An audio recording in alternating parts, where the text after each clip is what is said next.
I mean, if something should happen and during the course of the class I should start feeling better, then, we'll plow on through, but I don't think that's going to happen. So on page 157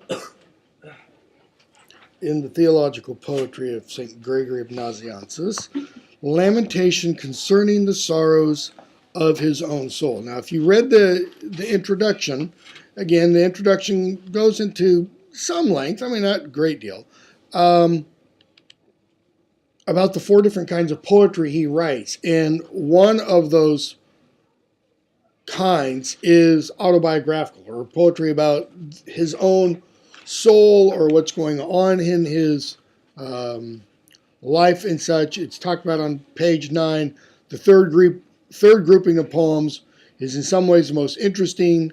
The basic question of the third group seems to be, who am I?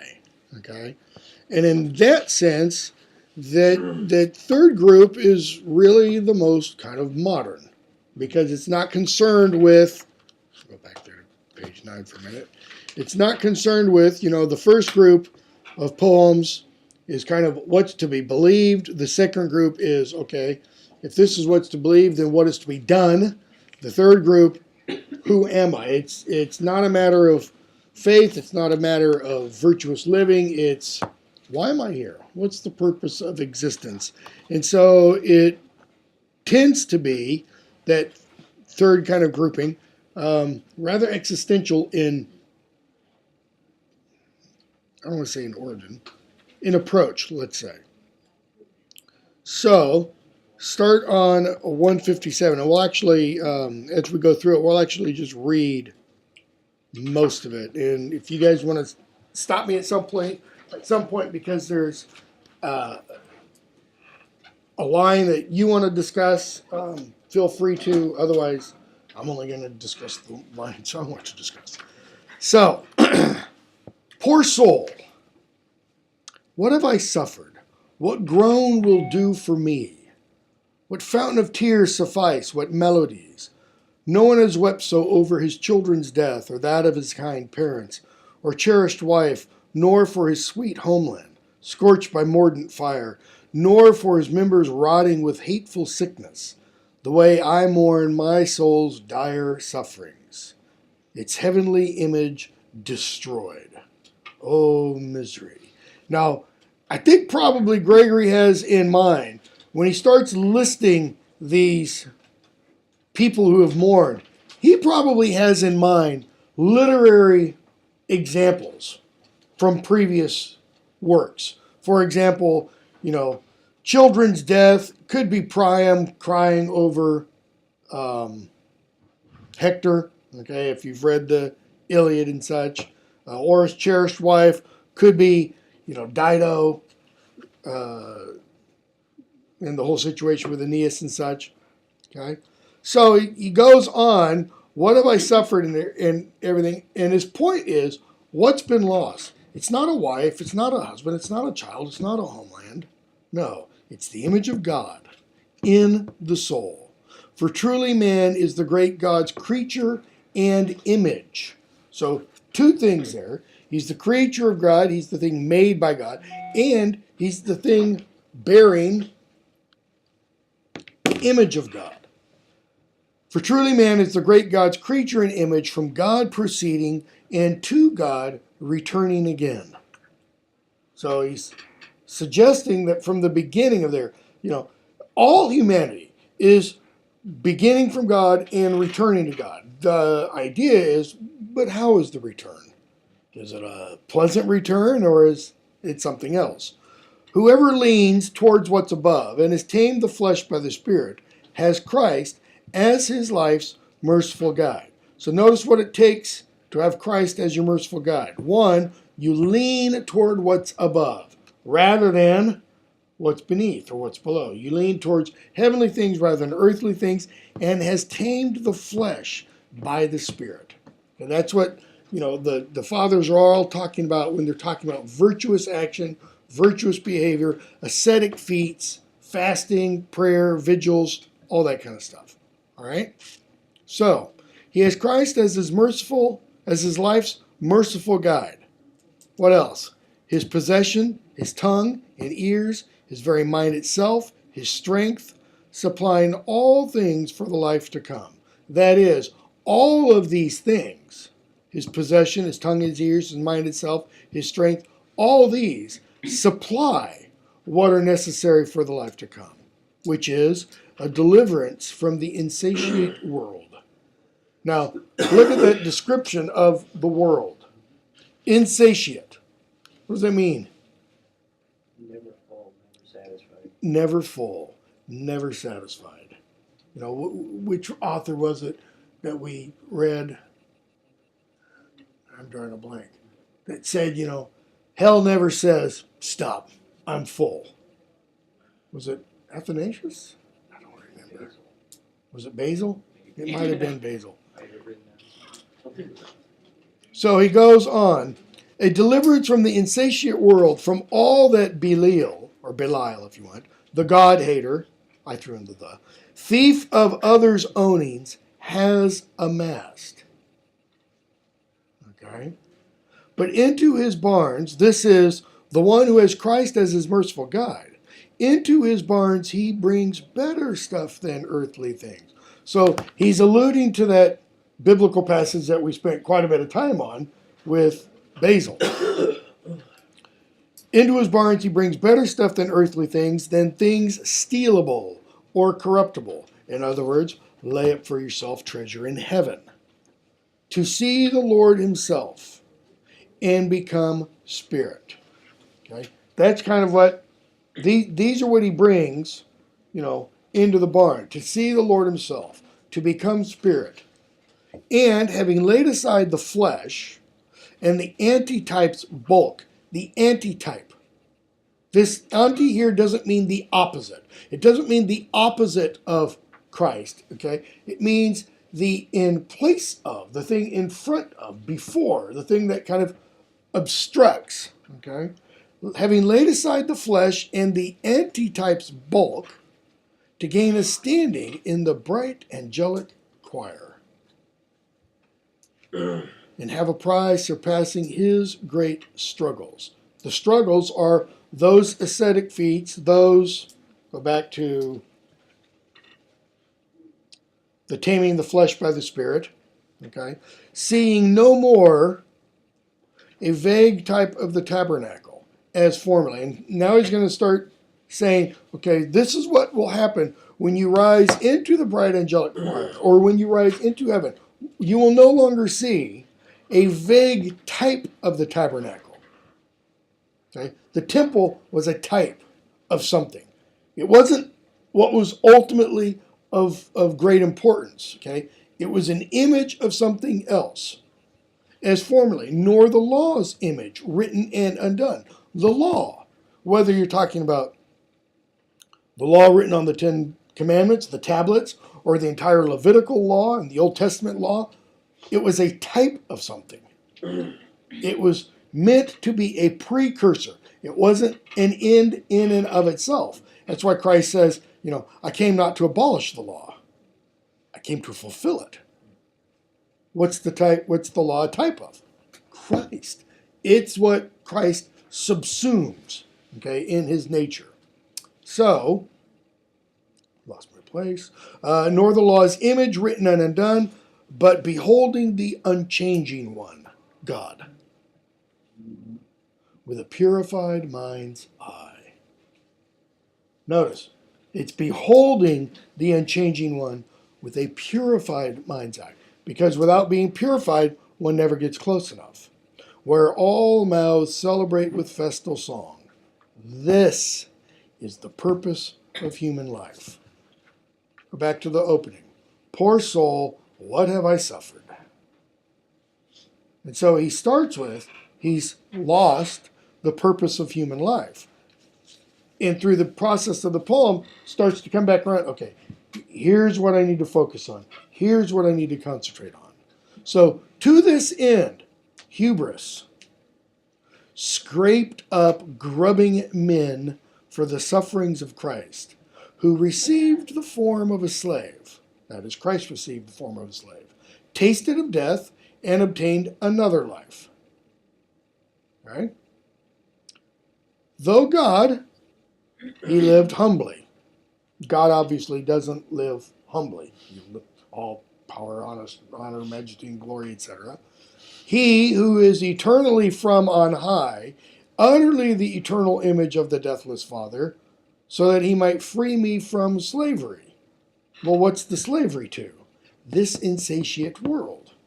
Slavery to sin in the body. So that he might slee me from slavery. That he might free me from slavery. I was doing this at 8 o'clock this morning, so it's just getting worse. That he might free me from slavery, from the bonds of death, and that I might once more, notice, once more attain to a better life. The implication is that you have this series of ups and downs, okay? But I have not kept God's holy mysteries. Notice the poet, the speaker is not saying, but you out there. Why? Because it's the lamentations concerning his own soul.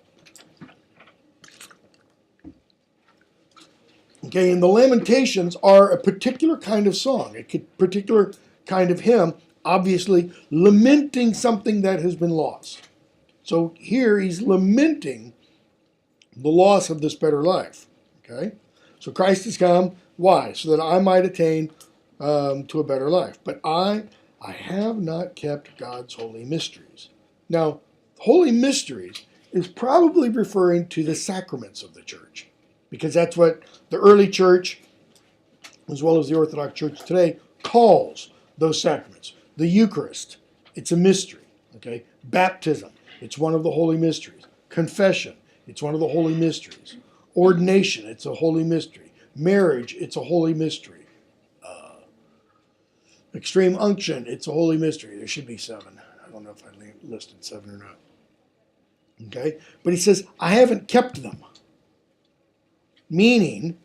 Probably meaning, I think, in the early church, when one was baptized, you were baptized, into Christ. You put off death. You were baptized through death, etc. But you put off sin. You were sealed with the gift of the Holy Spirit, which means you have all power to not sin. Okay? And so when he says, I've not kept God's holy mysteries, what he means is, I haven't kept my baptismal robe white. What have I done? I've been baptized, I've taken the Eucharist, and I've gone off and I've done bad things. And that white robe is now splattered with mud. It's what he means also back with when he talks about having destroyed the image in me. So, I've not kept God's holy mysteries with the soul initiated in the way again to heaven.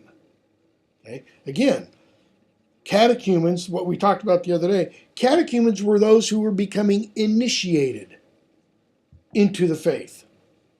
And being an initiate of something, it's always, a secret society, so to speak. Okay? In the early church, people outside the church, as an example, people outside the church didn't know what happened, for example, during the Eucharist or during communion, which is why you had all kinds of stories being told about how Christians were cannibals. Because it says, if you don't eat of my flesh and drink of my wine, drink of my blood, then you can't. Okay? So, I have not kept God's holy mysteries with the soul initiated in the way again to heaven. But the dust's weight weighs me down. What's the dust? His own being. Yeah. His humanity. It's his fleshness. Okay? It's his fleshness. The dust's weight weighs me down. So what's the me? It's the soul. Nor could I manage to cast my gaze to light when I love this little half line, when I rose from the mud, when I got up from the ground. Yes, cast it. So he's almost like you have this dialogue going on. Like, he mentions that, and then, yes, cast it, like the soul is looking at him like, what do you mean? Midway, that is, Midway there arose a cloud. Midway where? Between where I was, rising up off the mud, and the light. Midway there rose a cloud. Doing what? Blocking my view. And because it's blocking my view, it's blocking the light. So the light's not reaching me. And what happens? The flesh stirred up by a mundane spirit. That was the cloud. Okay? What's mundane mean? Little, small, everyday things. Of the world. I mean, literally, it's of the world. The flesh stirred up by a mundane spirit. Little, small, everyday things. I've got to read this. I've got to do that. I've got to pick up my kids. I've got to fill up the car. I've got all the little details of life that just kind of nickel and dime you to death. Okay?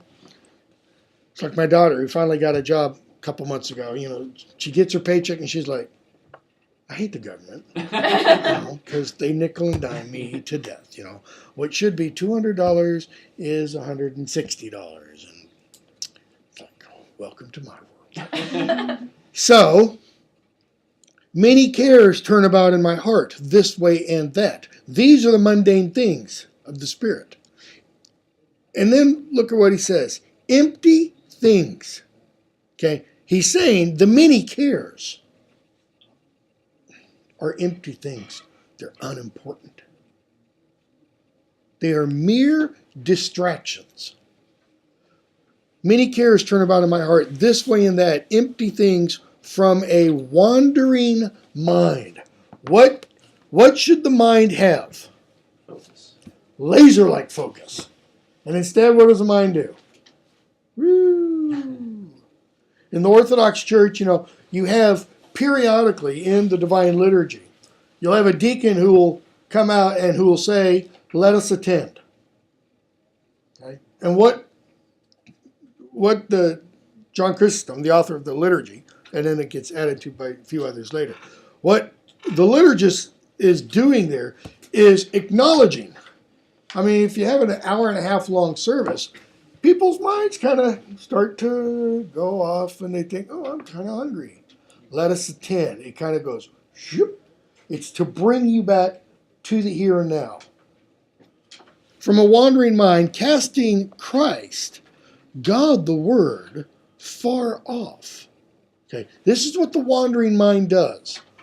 The cares come, they intercede or they intervene, they block the way so that the mind, which ought to be focusing on Christ, on God the Word, casts him off like a castaway. He's off in his little rowboat floating off on the ether, and my mind is focusing on, seagulls or something.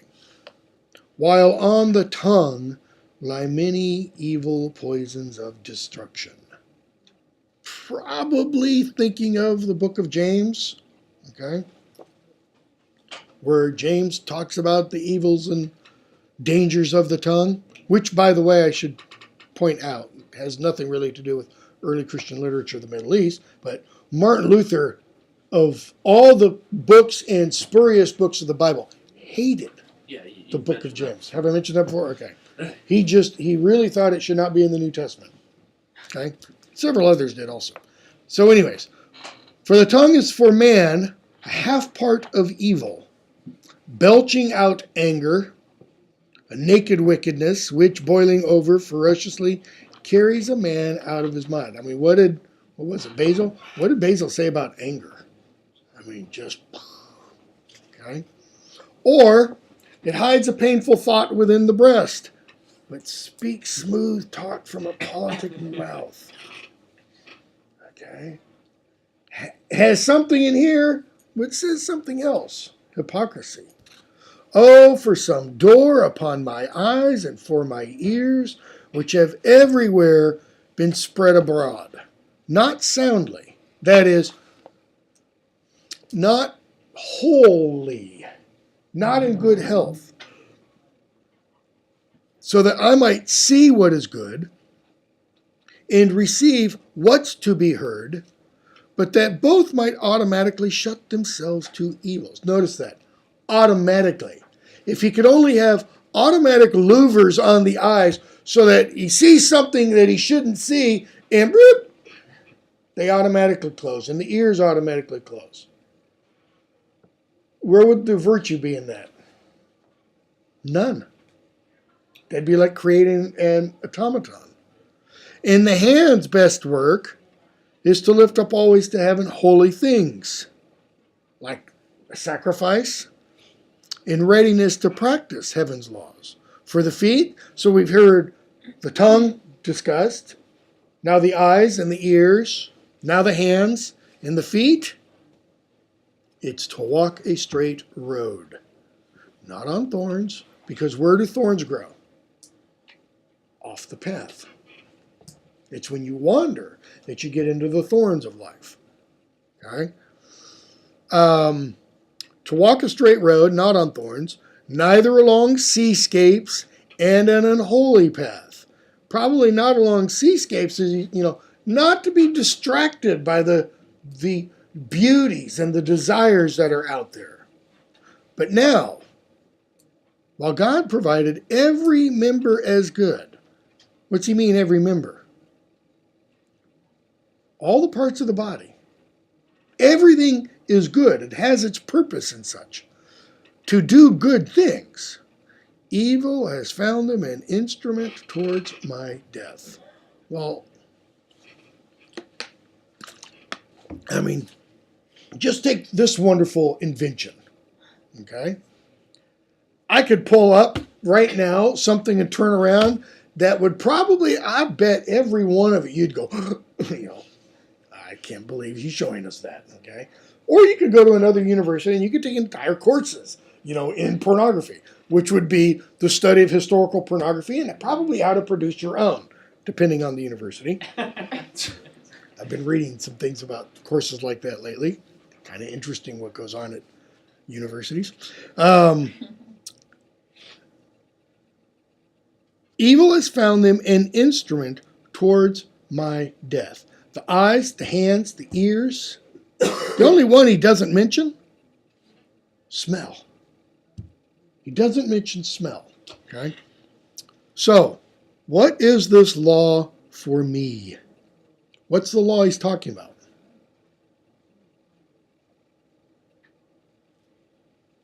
I think he's talking about the law of the flesh, being bound by the law of the earth, so to speak. How am I bound upon earth by flesh?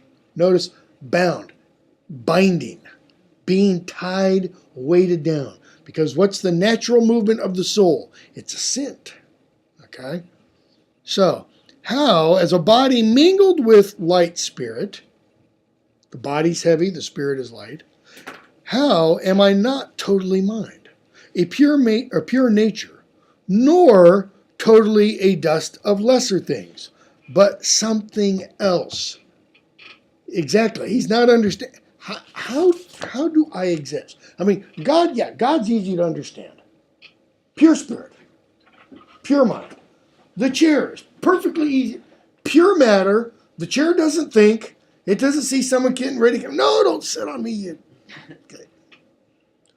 We are different because we're this and that. So he says, how does that work?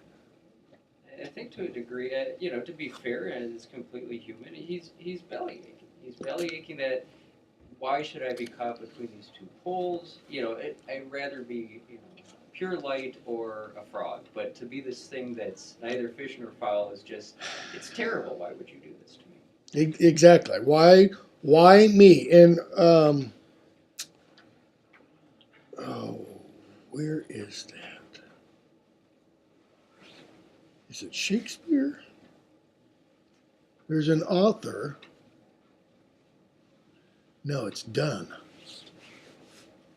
Yeah, it's John Donne, who writes, and I'm drawing a complete blank on what the work is.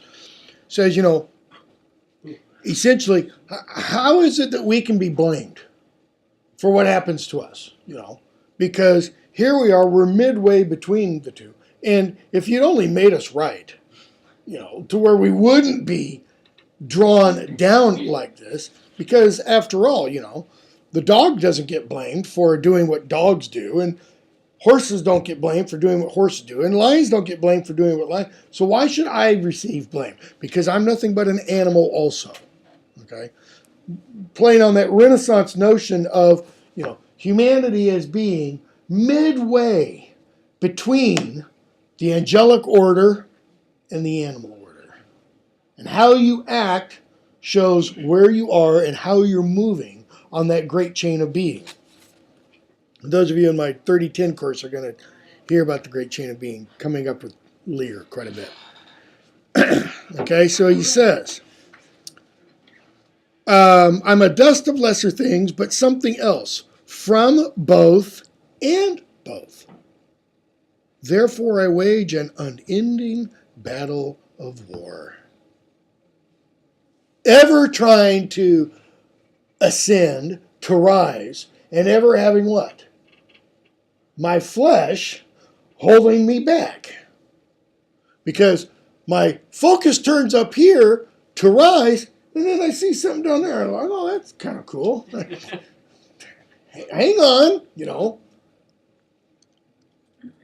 With flesh and soul opposed to one another. I am the image of God and am drawn to wickedness.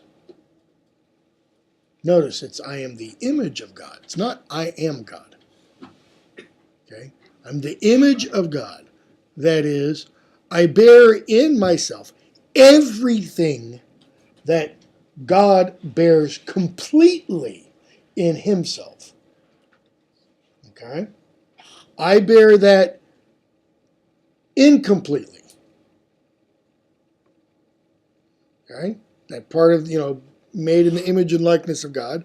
But, he says, I'm drawn. I'm pulled back.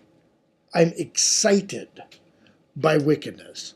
The worst attacks its better with irreverence. The worst, wickedness, or flesh, attacks its better, the spirit, with irreverence. In other words, is nothing holy? It's like the soul saying, leave me alone. I'm on my way to church. I don't need to see that billboard. I don't need to hear that song. I don't need whatever the particular thing of the world is. Or else, I escape wickedness and stand not without struggling. Notice, I escape wickedness and stand, put that not without struggling positive, with struggling. It's hard. Exercised many ways. It doesn't mean exercise doing push-ups or jumping jacks or something like that. It means exercising all the members of the body in many ways. What? With the help of heaven's hand. Heaven's reaching down and saying, come on, you can do this. Like a father or a mother helping a toddler to learn how to walk. Well, what does every toddler learning how to walk have to do? Fall. Or learning how to ride a bicycle. You can wrap them in bubble wrap. You can wrap them up with all kinds of pads. They're still going to fall, and it's still going to hurt. Okay? Part of the process. For there is in me, there's a double law. That is two things that are seeking precedence. On the one hand, there's good, which follows what is good. But what is worse, that is this worse law, follows evil things. Whatever those evil things are, okay? It might be eating too much, it might be drinking too much, it might be sex, it might be drugs, whatever, okay? For while the mind is ready to follow Christ and will approach the light, that is, will seek it out, will get near to it, what happens to the body? The other, not the mind, the flesh, of flesh and blood is eager to entertain Belial and be dragged headlong to darkness. Now what's he talking about here? I think he's putting in the instance of his own soul what St. Paul talks about. The thing I want to do, I don't. The thing I don't want to do, that I do. Okay? And then he goes on and he talks about, being plagued, having that thorn in the flesh, that he asked God 3 times, please remove it, remove it, remove it. And God said, no, no, no. Suffer. Deal with it. Work through it. Okay? So that's probably what he's talking about there. His mind is trying to draw him up to Christ, and his body is trying to drag him headlong down into darkness. And it, okay, the part of flesh and blood, it delights in material things. And then notice what he says about material things. Unstable and fleeting. It delights in the ephemeral. It delights in the impermanent, as if they were good. So what's he saying about the good? It's permanent. The good is unchanging. Okay? The good is stable. It, the body, the fleshly stuff, loves carousals, feuds, fullness of wine. I mean, feuds. Really? Do you really like feuds? Have you ever been involved in an argument or a fight where you just kind of felt good afterwards? Where, you knew like you were really, that's what he means. I don't think he means, feuds like the craziness that's going on between the United States and North Korea now, where, North Korea is, saying they've authorized launch of nuclear weapons. The United States is going, just don't even go there. Just don't push us, kind of a thing. Okay? Feuds, letting your anger go. Okay? I don't mean giving it up. I mean giving it free rein. Feuds, fullness of wine. I think everybody here probably understands that a little bit. Shameful results of shady deeds. Now that could be, like illegitimate children. But what else could it be? Plots, conspirings, okay? And stealth. Stealth. We usually put, stealth in front of something. Stealthy action, stealthy behavior. What does it mean, though? Hiddenness, secrets. It takes the broad way because the way is narrow, okay? So it takes the broad way and delights in self-destruction. I mean, think about it. Think of a drunk or think of an addict, if you've known any or been one, okay? Or a glut, just sheer gluttony. Everybody here has probably experienced that at one. What happens when you eat too much? As you're eating, you're thinking, oh, this is fine. And then maybe a few hours later, you're like, oh, I shouldn't have eaten that, or I shouldn't have done that. Okay? Incited by the dismal mists of stupidity. Okay, notice stupidity is not clear. It fogs the brain. It fogs the sight. But the other, the soul, the mind, delights in heavenly things, as though present already in hope. Okay? It delights in heavenly things as though present already in hope. Well, what does it mean in hope? What does St. Paul say in Hebrews? How do you define faith? It's the evidence of things hoped for, substance of things not seen. Okay? So, evidence of things hoped for. Well, what kind of evidence is that? It's a strong assurance. It doesn't mean God is like 2 + 2 = 4. It doesn't mean there's a rational, logical proof, so to speak. Okay? It's present already in hope, and it has God alone as life's expectation. Notice that. Not reunification with your dead family members. Okay? Heaven isn't where it's this great family reunion. I don't know about you. Family reunions I've been to, they're not always all that enjoyable. So does that mean all eternity is going to be like, please, you're getting on my nerves. Just go away. I don't think so. Okay? And I don't think that's what he's suggesting. No, what does it say? God is the expectation of life. What does that mean? Life's expectation. It's the thing for which life exists. It's the thing to which life is moving or is directed. Things down here, it sees as worthless smoke. Because what is happening to everything down here? It passes. It is unstable and fleeting. I mean, most of you guys aren't old enough. Just compare, as you get older, what happens?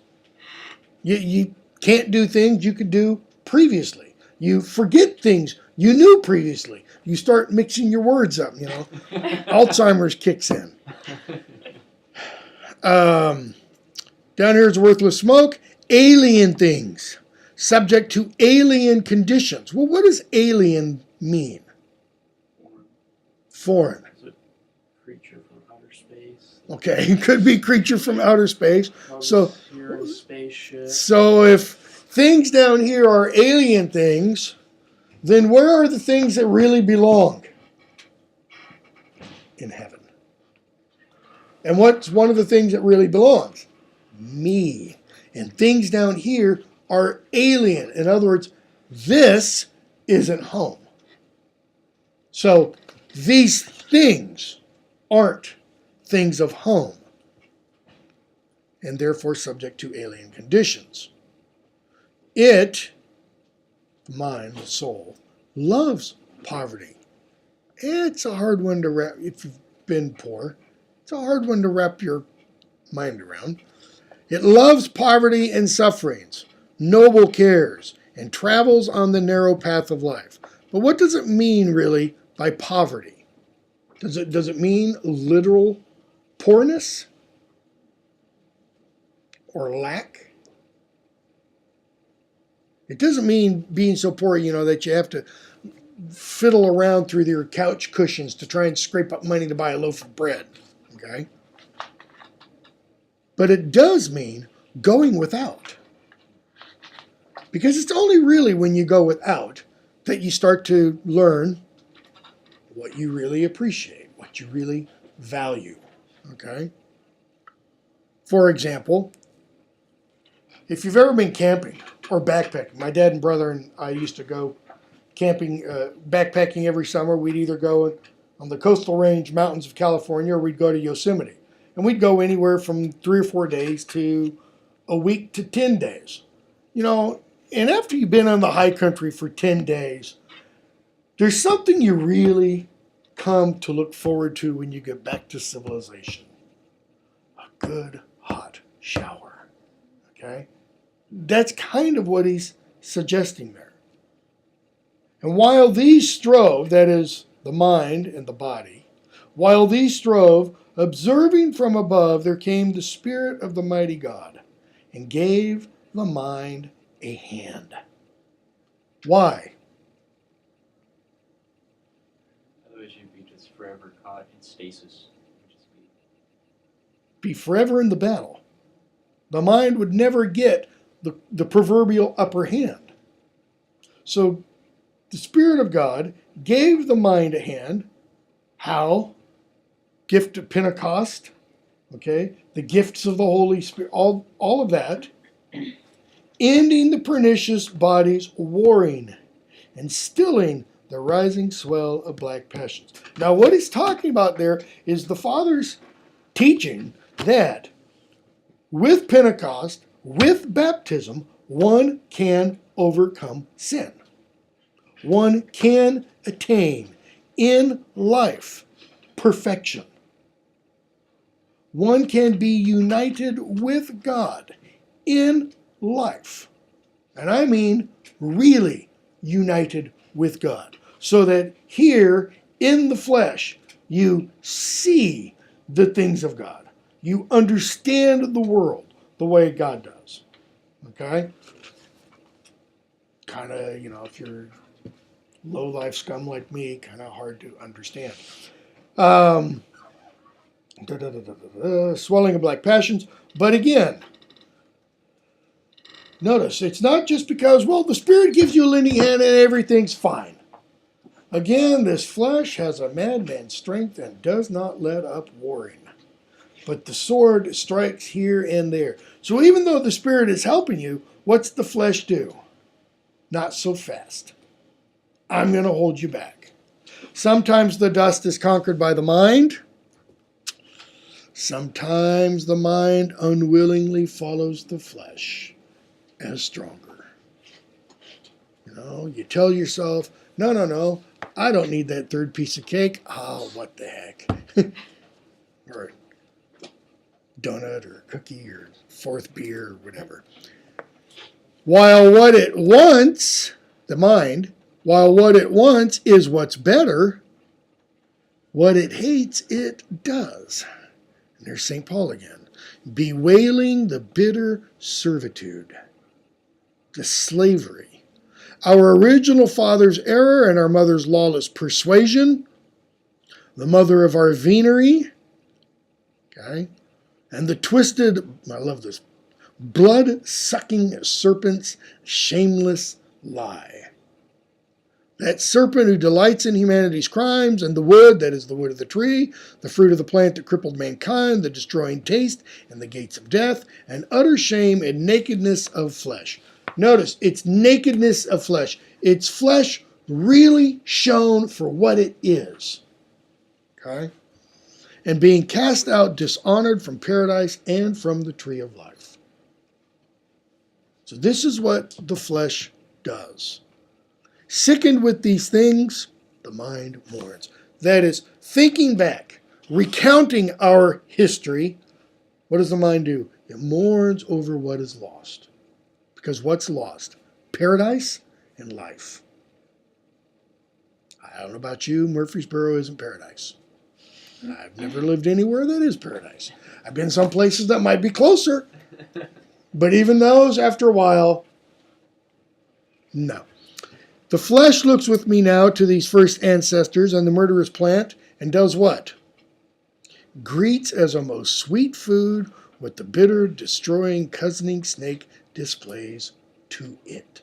That is, the flesh looks not only at the first plant, it looks at all things and says, yum, I think I'll have a bite. So it is that I groan. In other words, this is why I used to use Robert's phrase earlier, this is why I bellyache. This is why I gripe. And in prayers to the Lord who rules all things and holds all in his scales, I supplicate concerning soul and body. That is, I pray to him concerning both the soul and the body. In other words, he doesn't just want to be, relieved of his body. He's not Yoda. He's not saying the flesh, this is bad and we're all just celestial beings meant to be freed. No. That he would deign to judge between them and dissipate their warfare. So what does he ask God for? You do it. You do it. You stop the warfare. You make the worse submit to the better, as it is right. Why? Because as Calvin will teach later on, about 1,200 years later, okay, he can't do it on his own. He being Gregory or he being any person. For this would be far better for them both. That is, if God intervened, so that the soul should not drag along the ground, weighted down by dust, like lead that plummets to the nether depths, but that the dust, the body, the flesh, on wings of spirit, might be raised up also to the image. It's the resurrection. You were sown a physical body, and you will be reaped, resurrected. Okay, St. Paul says, what? a spiritual body, a glorified body, like Christ's body, like some cheap wax devoured by the flame. In other words, that the body will be like some cheap wax devoured by the flame. It will be purified. Praying thus, I apply many remedies to the fat flesh. Well, what are the remedies? Prayer, ascetical feats like fasting, okay? Vigil. Vigil means long religious services. You know, you want a good example of a vigil. Go sometime, I don't even know where there is one nearby. I don't think there is one. Go to some place with a big town and go to a Russian Orthodox church, especially what's called the Russian Orthodox Church outside Russia. These are the real hardcore Russian Orthodox. And when they talk about vigil, they talk about, standing for 4 or 5 hours at prayer. A single service that will go that long. Or go visit a monastery sometime that men and women can go to and just participate in the daily services of one day. And I mean, you're spending total, 8 hours of the day standing in prayer. Okay? That's what he's getting at, because all those things from those moderns take it back to the early fathers. That's why he says, praying thus I apply many remedies to the fat flesh, and quickly I dispel the noisome sickness. Noisome doesn't necessarily mean noisy. It means noxious. Okay? Its strength as of some horrid beast, I check with mighty bands, quaking at the evil wave. Mighty bands. He's saying essentially, I tie myself up. Okay? I constrict myself. I set a lock to my stomach, fasting. With miserable grief, I consume my spirit, praying, and shed forth streams of tears, tears of repentance. I bend worn knees to the Lord. What's he mean? Prostrating himself, falling down on his face. And I drag out sleepless nights, and am foul, wearing a habit of remorse. Now, when he says a habit of remorse, I'm sure the translator is thinking also like a monk's habit. Okay? Keep in mind, what was Gregory? He was a bishop. He has a habit too. Okay? So the habit of remorse, he's talking about remorse there as being his garment, as being his clothing, but he's probably also talking about a particular kind of clothing. There's a reason why priests and such wear black. What's the black symbolize? Death to the world. It means the world to them is dead. It no longer has a call. It no longer has a pull on them. It doesn't mean they don't care about the world. It's just the opposite. But what they mean is, I am dead to the world. I'm no longer interested in the pleasures, the desires, etc. of the world. Okay? So, banquets, dances, laughter, those are for others. Likewise, sprees. I have no idea what he means by sprees. Spring break? Maybe like right? Yeah, he means revelry. Okay? The sports of the bright and youthful. Others again take joy in wives and children, and in mighty wealths soon to be lost acclaim. Okay? Others enjoy their markets and gardens or baths, cutting a great figure in the city, being paraded with high-sounding words, that is, people praising you up one side and down the other, while one's followers make a din and one can be pompous on the high stage, probably thinking actors. Yeah, plenty of pleasures in this many-sided life. But happiness has been intermixed with evils. And he seems to be saying there, for every happiness, what happens? Turn it over and there's an evil. You've all heard the phrase, to every dark cloud, there's a silver lining. I have a friend who says, well, yeah, but to every silver lining, there's a dark cloud. Okay, typical, the glass is always half empty. In fact, Or I know not a even whole. half because I silver know. lining is much smaller. Yeah, than exactly. I know a whole family that's like that. So many are man's pleasures in this many-sided life, but happiness has been intermixed with evils. I, however, have died to this life. Keep in mind he's a bishop. I bear but a meager breath upon this earth, and I flee from towns and men. And he did. We know that. Okay? He fled. You know, when the people of Constantinople tried to remove him from office, fine, that's and he left. You know, when his father first wanted to make him a priest, he tried to run away. And he eventually, okay, went and did it. And eventually, at the end of his life, he did give up his bishop, what we would call his bishopric. And he went off essentially to be kind of by himself near a monastery. Okay? So what do? I hold converse with beasts and rocks where alone, away from others, I dwell in a miserable, ramshackle little place. He doesn't mean miserable, oh, poor, woe is me. He means miserable. The place that he dwells is miserable. It's not a big, giant house. It's a little heave-to kind of a thing. Okay? What do I have? I have one coat, no shoes, no hearth. I live on hope alone, and I'm a disgrace to all worldly people. And there are a lot of monks that are like this. My bed is straw, my blankets reinforced sackcloth. The dirt floor's dust is watered with tears. Many are those who groan beneath iron bands, that is, people who are in real slavery or real imprisonment, being handcuffed and such. While I've heard that some take ashes for their food, probably also means many are those who groan beneath iron bands. There's a tradition in the church of wearing chains, okay, around your body to mortify the flesh, to show that the body is enslaved to the world. And so you rack on the chains.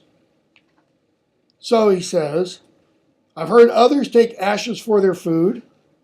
Ezekiel has a passage where it talks about mixing ashes with water for one's food. Okay. Others mix their drink with grievous tears. Others, packed about with wintry snow, stand 40 days and nights. What he's talking about here are all these different stories he's heard of people doing these as ways of controlling the flesh, controlling the desires of the body. Okay? And like trees, these people who stand in the snow for 40 days and nights, in their hearts they are already departed from this earth. He doesn't mean they're dead.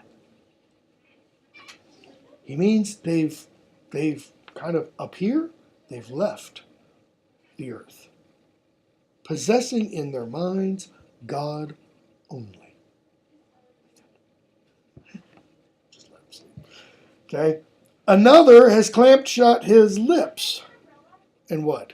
Placed a bridle on his tongue. Why?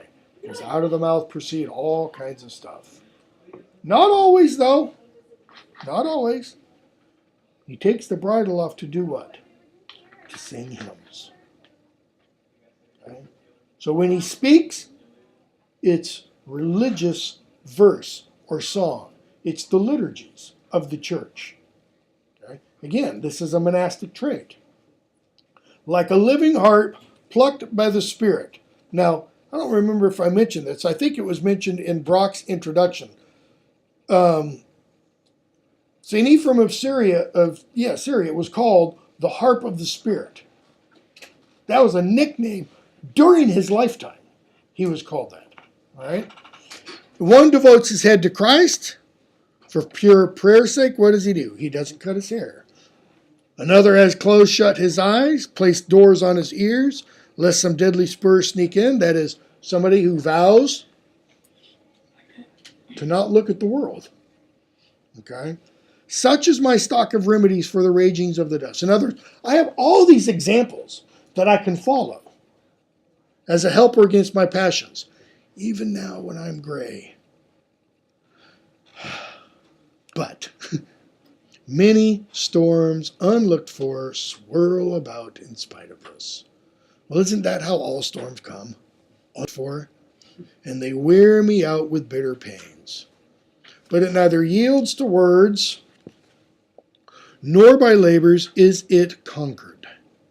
That is, the flesh. You can't just say, stop that. And body goes, oh, okay, I'm sorry, I didn't.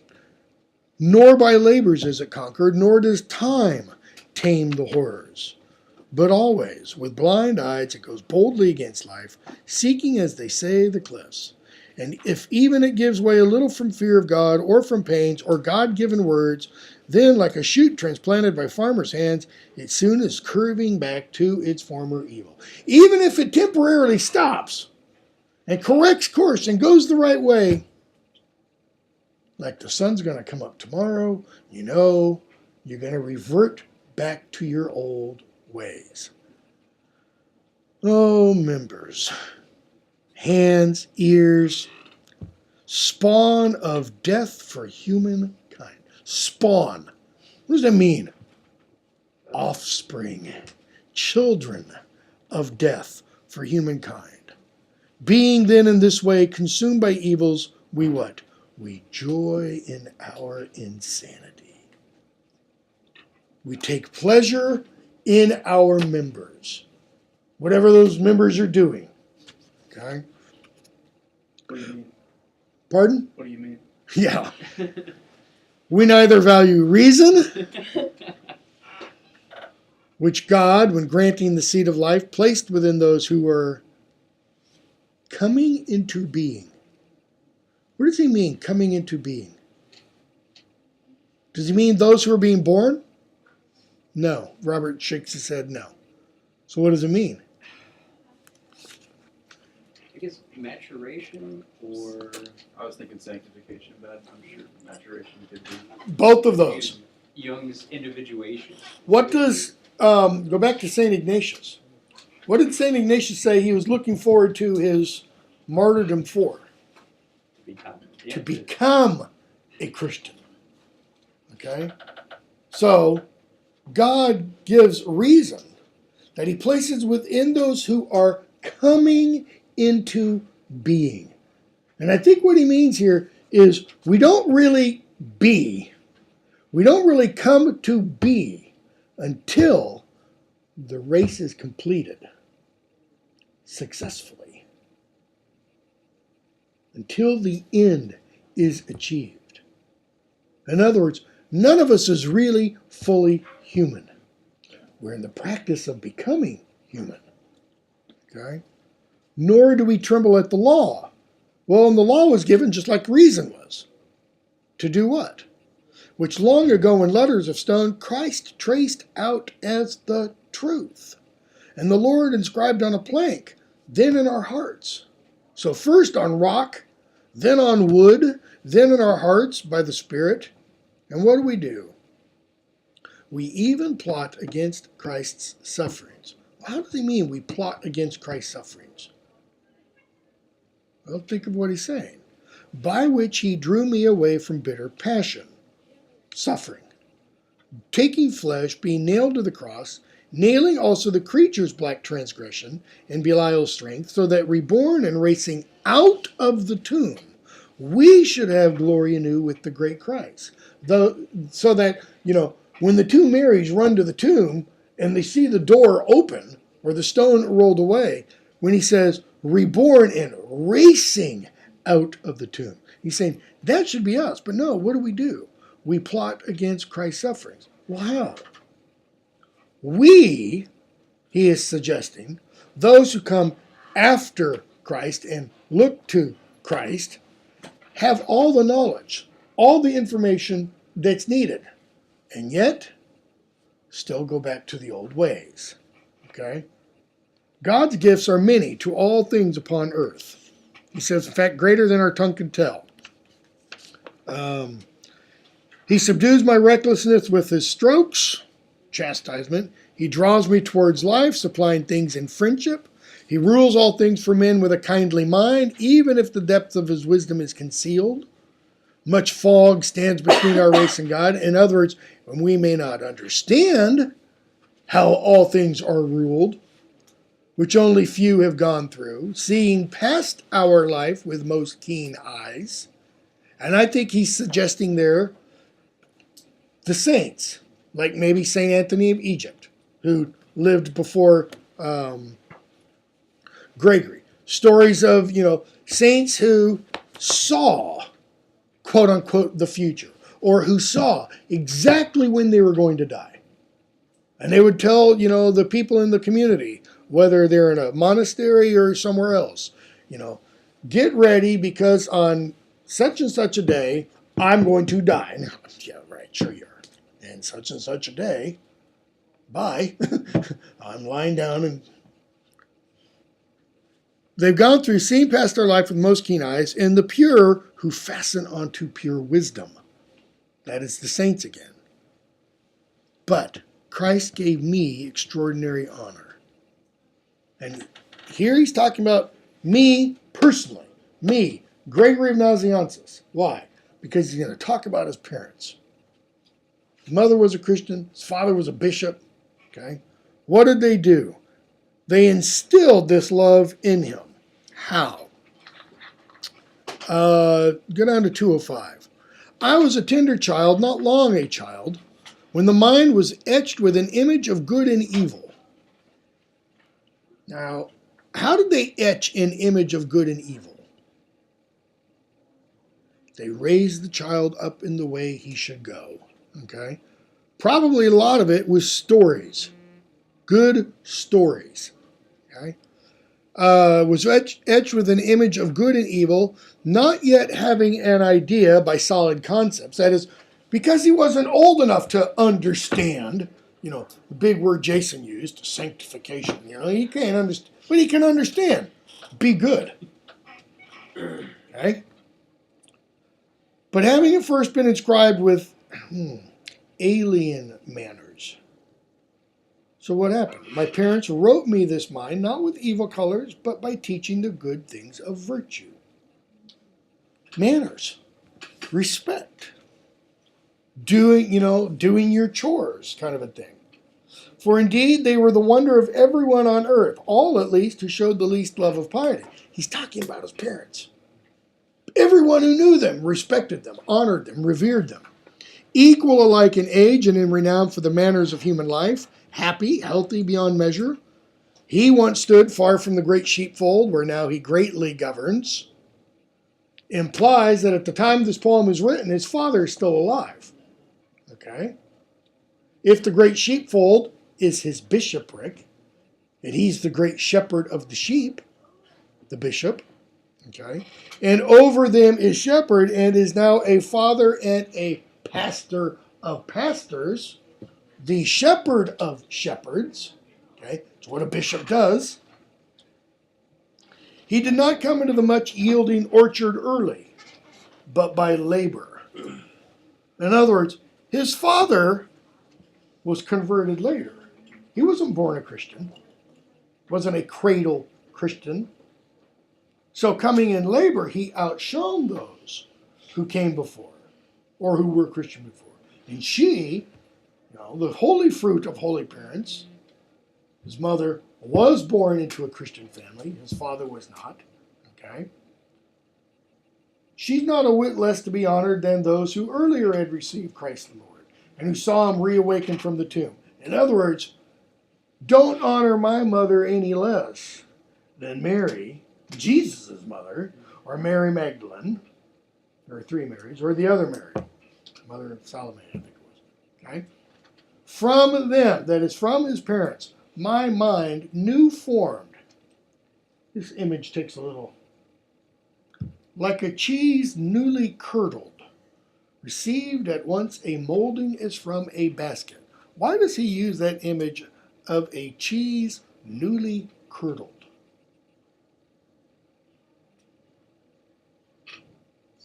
It's on its way, but it's not quite right. Okay, partly. It's not aged properly yet. You're partly right. What else? Like a candle, how do you make a cheese? What must you have? Milk. Okay, what else? Bacteria. Okay, what else? what must you do with the milk and bacteria? Must pair them together. It's got to have a Very specific way. form. It's got to have a mold. That's why he's using that image. Okay? Every cheese has a mold. Because if you don't have a mold, what does your cheese end up like? Like a crepe or a pancake spread out on the table. In which case, it doesn't cure properly, and you just end up with moldy milk and not cheese. You end up with something that would make you sick. So, Like cottage cheese. for me, yeah. So he says, my mind, what? Like a cheese, it received at once a molding as from a basket. His parents molded his mind. And then he talks about a dream he had. I don't want to go into all of it. But in the dream, he sees two beautiful women. Not beautiful because of their makeup, not beautiful because of their clothing, beautiful because of their inner beauty, their virtue.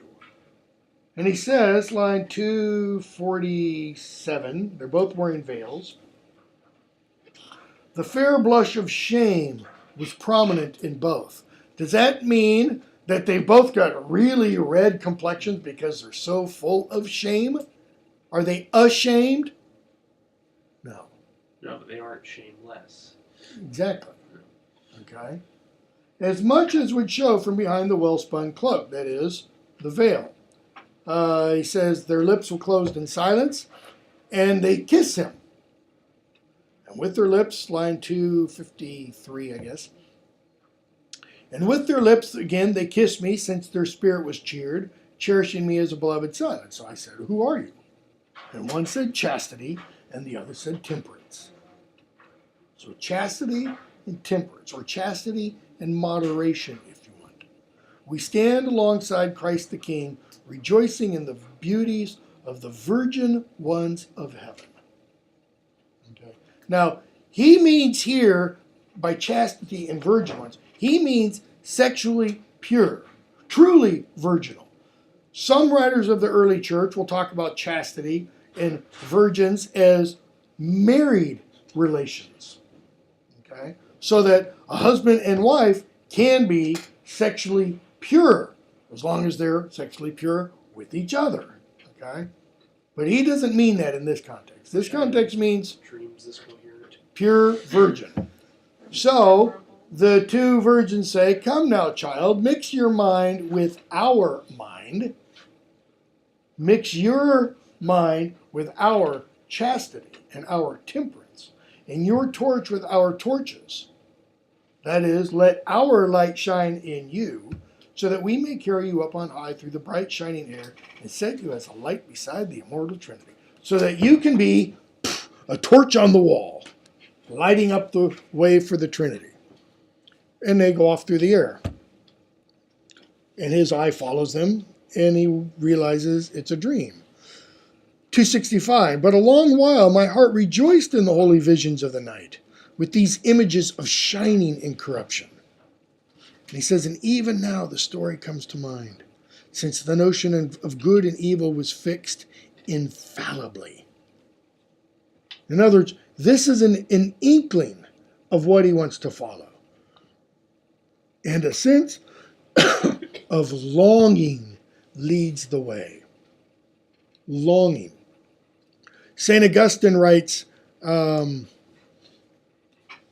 is it St. Augustine writes? St. Augustine writes that everyone has a God-sized hole in their soul. And he says, and that hole will never be filled short of God.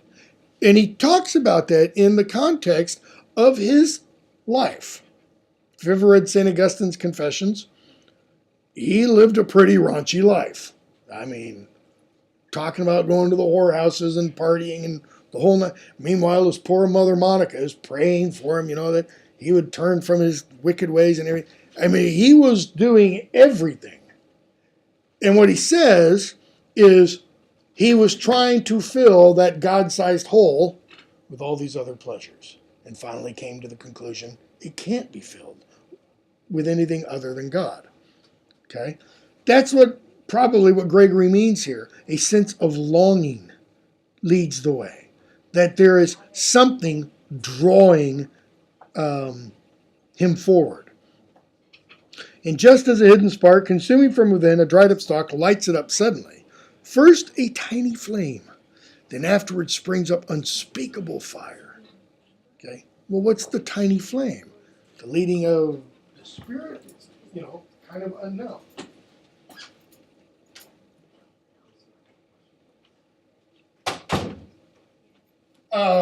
So he says, so I too, kindled by the apparition, swiftly am ignited in love. Kindled by that rethinking of that dream. Boom, he wants to follow chastity and temperance up to heaven. So first, what does he do? I sought the company of holy people. That is, who could teach me about chastity and temperance? Who could teach me about the way to God? So I sought the company of holy people who had shed the bonds of wedlock and were freed from this earthly world. In other words, I sought the advice, the counsel, the example of monks. Okay? So that together they might fly in pursuit of Christ the King, leaving this life with plenteous glory. And as I both loved and frequented them with all my heart, I had them as guides of the hope of heaven. Well, Basil the Great, was Gregory's closest friend. And there's another Gregory that we're not reading that was also a good friend of this Gregory. And that other Gregory was Basil's younger brother, St. Gregory of Nyssa. Okay? So what does he do? I set aside the heavy yoke of marriage, desiring the high prize of those who are ever in bloom. The heavy yoke of marriage. Those of you who are married or contemplating marriage, you'll find out what it means soon enough. Okay? Let's see here. Trying to decide if I want to go through all of that. For indeed, all the unwedded natures who have received the white heaven as their lot are superior to vexing passions. Love is a vexing passion. Incomparably dazzling is the great God. And like God are the servants who stand near him who is throned on high. Well, who are the servants who stand near him? The pure, the chaste. Okay, he's saying the virgins are the ones who stand closest. Bearing the first ray of light from the pure God, all luminous, bestowing lights to mortals. But those that are gathered in one from soul and body and are double, the offspring of belligerent dust, that is, all of us, okay, these desire wedlock and are eager to sow upon bodies. That is, from bodies to beget more bodies. But the word, possessing a better inheritance. Notice the word doesn't possess a physical, fleshly inheritance. It set it afar from the flesh and kept it apart from the world's delusion. This is why St. Paul says, if you have to get married, get married. I understand burning of the flesh and all that. But if you cannot get married, that would be even better. Okay? So he says, desire set me going after this in a big way. I just can't help but imagine that the Greek doesn't say in a big way. It's, that's... I would not plant a feeble footstep on the soil, but as one that had tasted the sweet milk and honey of the firm and lasting choir that is there, that is the chaste, I did not want to be followed near by the bitter food of soul-devouring evil, inwardly gnawing. In other words, I didn't want to have anything to do with sex. I didn't want to give in to earthly passion. Okay? Not for me, parties and such like things that preoccupy youth. No designer clothes, no Gucci's, or luxuriant hair, nor the ungifted gift of scurrilous talk, nor unchecked laughter, the favorite convulsions of the foul-minded flesh. Hills, boundaries, neighing horse. No, none of that. What did he want? Designer clothes. Yeah, I know. That would be great. You just really wonder what What would that it's. have been? I guess, a real Roman toga. Yeah, exactly. Clothing from Constantinople, from the finest, Constantines of Constantinople or something like that. They didn't really have brands per se back then for clothing. Did they?